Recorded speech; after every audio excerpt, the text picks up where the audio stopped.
Today, I'm flying Philippine Airlines on their Airbus A321 in business class from Manila's Ninoy Aquino International Airport in the Philippines to Singapore's world-class Changi Airport. After a bad flight last week on the Boeing 777, could this be redemption for the Philippine flag carrier? Join me as I experience their brand new lounge at NAIA, good food, long delays, and a solid seat. Mabuhay, maligayang pagdating, and welcome to this video reviewing Philippine Airlines A321 business class. I'm Callum Elston. Welcome to Manila, where we're just currently driving to Terminal 1 of Ninoy Aquino International Airport, home of Philippine Airlines.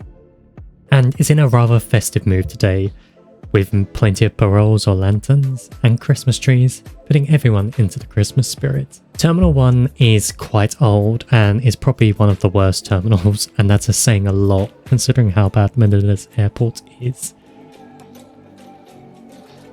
We was visiting pretty soon after the new Mabuhay lounge opened at Terminal 1. Prior to this, Philippine Airlines had been using a contract lounge after moving terminals, which seems to be a pretty regular occurrence from the airport operator.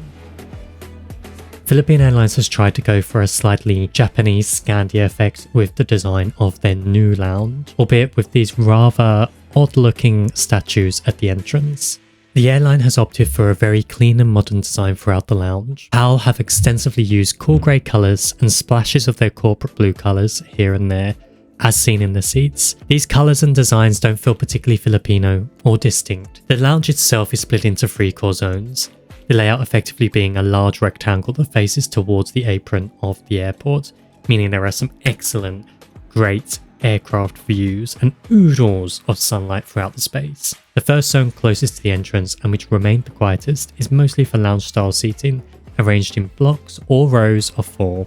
Some bar style seating also features. In between each of these 3 core sections of the lounge, there is a self-serve drinks area for coffee, tea, soft drinks, and beer, or cerveza as the Filipinos call it. The second core zone features fairly similar seating with the addition of a bar, and the final core zone of the lounge is focused on dining. Most tables are in a 2 or 4 person layout, with some exceptions such as the long table for large groups. Breakfast seems to be served until approximately 11 AM, after which the lunch offering takes over. I suspect dinner options, if any different to what are offered, are changed around 3 to 4 PM. All food is served in a buffet style with a heavy emphasis on Filipino and broader Asian cuisine, with some basic Western options like sandwiches. At breakfast, dishes included chicken adobo and salmon torta. All day there was Japanese siomai, and for lunch, beef caldereta, chicken inasal, and pancit canton or noodles were on offer. And to my surprise, they tasted really good with plenty of flavour to a standard that is at the high end of lounge offerings. That being said, they need to regulate the temperature of these dishes much better. Most of the dishes were lukewarm to cold once I got back to my seat, suggesting that there is something problematic with the maintenance of heat. Speaking of the bar, and it's lightly co-branded with the local rum brand Tanduay. This is owned by Lucio Tan, who also owns Philippine Airlines. You'll find beer from Asahi and Tiger, albeit no San Miguel because that is a competitor company. And one thing I will note about this lounge, it was some of the best barista made coffee I've had in any lounge across the globe. That's saying a lot because I've been to a lot of good lounges, but the coffee was really good here. I didn't manage to get any videos of the bathrooms, but these looked very well appointed. I didn't use them myself, and there were no branded amenities, but they looked clean and fresh and well maintained.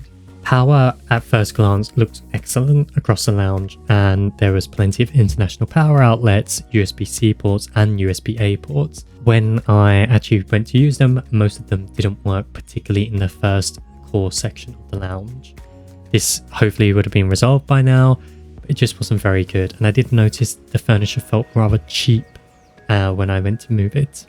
While I never visited myself, this new Philippine Airlines lounge at Terminal 1 looks a massive step up from the old space in NAIA's Terminal 2. Philippine Airlines have done a really good job of transforming this part of a really horrible airport terminal that really needs knocking down. So we left the lounge and headed down to the gate, and we waited and waited and waited until, interestingly, they started bringing out lots of food parcels and drinks of water, which is never a good sign. We ended up going back up to the lounge where I periodically go and speak to the lounge staff and ask them for an update. And eventually we boarded around 3.5 hours after our scheduled departure. Not good, as it was eating into our connection time in Singapore, which was on a separate ticket. Eventually though, we did start boarding on this Airbus A321. These are exclusively used on Philippine Airlines regional routes, and originally we were due to be on the same 777 aircraft we had from Bangkok. However, it got swapped out several times. Not sure quite what happened there. And actually, compared to the first impression I had on the last flight with Philippine Airlines, I was quite impressed. Warm welcome from the staff, and a very clean and fresh cabin. While this cabin doesn't look uber modern by any standard, it looks much better than the design they went for on their 777. The business class cabin is in a 2-2 layout with these leather recliner chairs. Today, I was in a window seat on the right hand side of the aircraft. You have a really comfortable seat that is extremely well padded and an adjustable headrest, which gives you plenty of support around your head. There is no electronic recline on this seat, purely being a manual style. It just really goes in one direction. The one complaint I will say about this seat is the lack of support around the leg. It is a bit uncomfortable when you start to go into recline. Between the seats is one international power outlet per passenger, and then a USB-A port at the seat itself. Above this in the center console is an armrest and a little flip-out area to place your drink on. And then on the right armrest is the flip-out tray table. While these sometimes do have a lack of support, this one seemed to be plenty fine, although a bit of a struggle to flip out when you have one arm filming. And then just one final look at that seat before we get going. Assumingly, again, for tax reasons, there was no champagne served pre-departure, albeit these lovely tropical fruit juice drinks, and a nice hot towel to get us started on our journey. Even here, I could tell that the service from the crew was going to be much better than my previous flight. Straight ahead, there's a literature pocket, which features a business class menu, a safety card, and air sickness bag. And at the seat upon boarding, there was the exact same scratchy blanket, which are horrible, which wasn't too useful because most people probably aren't going to be sleeping on this flight. We did continue to have a bit of a delay, even once on board the aircraft, which did make me more and more concerned because I thought I was going to miss my upcoming flight to Singapore, although I do wish we were zipping along as quickly as the Zip Air aircraft. And thankfully, we are now on our way to Singapore Changi Airport, taking in some of the excellent views departing out of Manila's Ninoy Aquino International Airport. Some of these views are really stunning. And quickly, once at altitude, the cabin crew began serving the business class meal, an extensive menu for this kind of short flight, and I was actually really impressed with what was on offer. Here you can get a snapshot of what's offered on both the Manila-Singapore and Singapore-Manila routes. Alcoholic beverages were similar to what was served on my previous flight, with Louis de Saki Grand Cru champagne on offer, along with a number of selection of other wines. And of course, there was a non-alcoholic menu as well. For starter, we were offered chicken inasal and kesong putih, effectively a grilled chicken with a white cheese. Not the most appetizing of meals, and they could have done better, but it was okay. Alongside this was a rather stale bread roll. In a nice touch, because it was Christmas at the time of filming, they offered this lovely little bag of Philippine Airlines Season's Greetings chocolates. And of course we celebrated with a glass of champagne. Then for main, I went for the Pinoy chicken barbecue, which probably doesn't need much explanation. There was likely a chicken that was grilled and marinated in a soy sauce base, and then my partner went for beef satay. Both of these actually tasted really good and far superior to what was offered on my flight from Bangkok, and I actually really enjoyed this meal. Dessert consisted of a cocoa jelly pudding with sweet purple yam. Yam, or ube as they call it in the Philippines, was a really nice flavour, albeit I didn't really like the jelly pudding part of it, although I did finish off with a really nice tub of ice cream, which really set me off well after the warm temperatures departing in Manila. And now for a quick tour of the bathroom. Pretty standard narrow body bathroom, cologne, lotion and a hand wash with Philippine Airlines branding on offer. Not really much to see here. Pretty cramped for someone who's over 6 foot or 187 centimeters tall. And that's it really. Good job. And of course another glass of champagne with that little flip out table, which I think is probably more of a hazard than anything else. And rather annoyingly, considering it was well past 2 o'clock in the afternoon, they asked us all to close our window blinds. Why? I have no idea. I get that many of us had already been up for 8 or 9 hours at that point, but honestly, I want to see some sunlight. Why? What is up with these airlines that want you to do this? Who knows? This didn't last for long though, because ultimately it was soon until landing. As you might have noticed, there are no in-flight entertainment on these regional A321s from PAL. However, they do offer My PAL Player, which is effectively a in-flight entertainment that you can access on your personal device. My PAL Player gives you access to a number of in-flight entertainment, including TV shows, films, and most usefully, an in-flight map, which is probably one of the things I miss most on aircraft without any in-flight entertainment.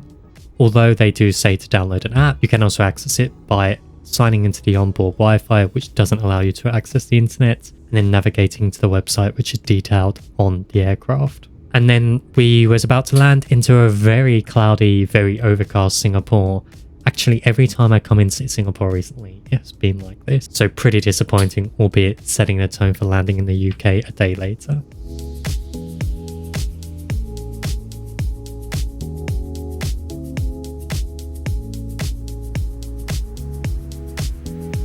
And while we did have to wait a little bit to get off the plane, it was time to rush off, get to the baggage reclaim, and head straight across to the other terminal for our Etihad flight aboard to Abu Dhabi. This was a rather stressful connection. Okay, so what did I actually think in all of this Philippine Airlines A321 business class from Manila to Singapore? Actually, this flight left me impressed with the airline, or at least a lot more impressed than I was on my flight from Bangkok to Manila. Firstly, and I think this is what made the flight so much better, was the service from the crew. All around, while they weren't the best crew I've ever had in the world, they were a lot more helpful, a lot more personable, and just a lot better at their job. And they really took the personal touch with their service. Second, the seat. While clearly it's not as good as a flatbed, this seat was well maintained, and I think it's actually a really nice seat on a regional flight up to about 4 or 5 hours.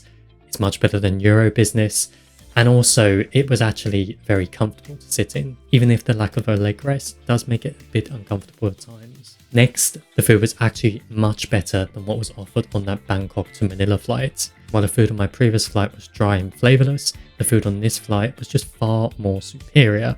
That could be a number of factors, but most likely because it is their home base, they have a lot more control over the quality of the food, and as well it would have been put fresh onto the aircraft, whereas I think that food from Bangkok had come from Manila to Bangkok and then was served on that flight. And then the new lounge at Manila's Ninoy Aquino International Airport.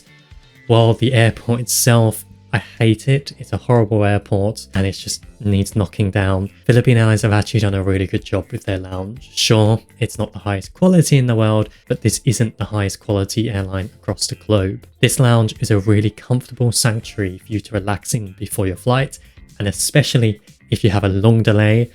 And the food was really tasty, really top-notch quality with excellent coffee that was served. But the one downside of this whole experience was that 4-hour delay. The lack of communication from the staff was dreadful, and they really should have kept customers updated when waiting at the boarding gate.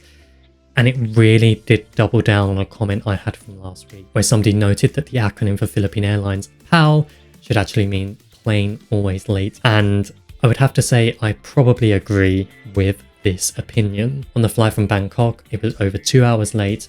On the flight from Manila to Singapore, 4 hours late. And I've had multiple domestic flights from various places in the Philippines where the service has been delayed.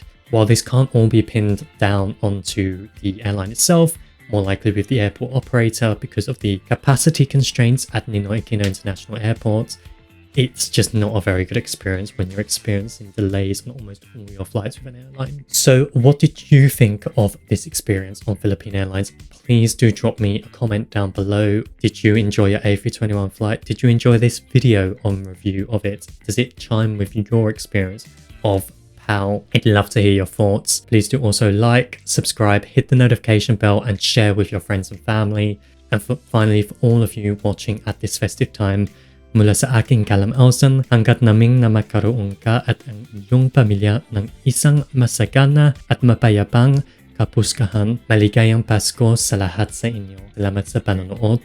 Thank you so much for watching. I'll see you next week for another video. Ingat, salamat.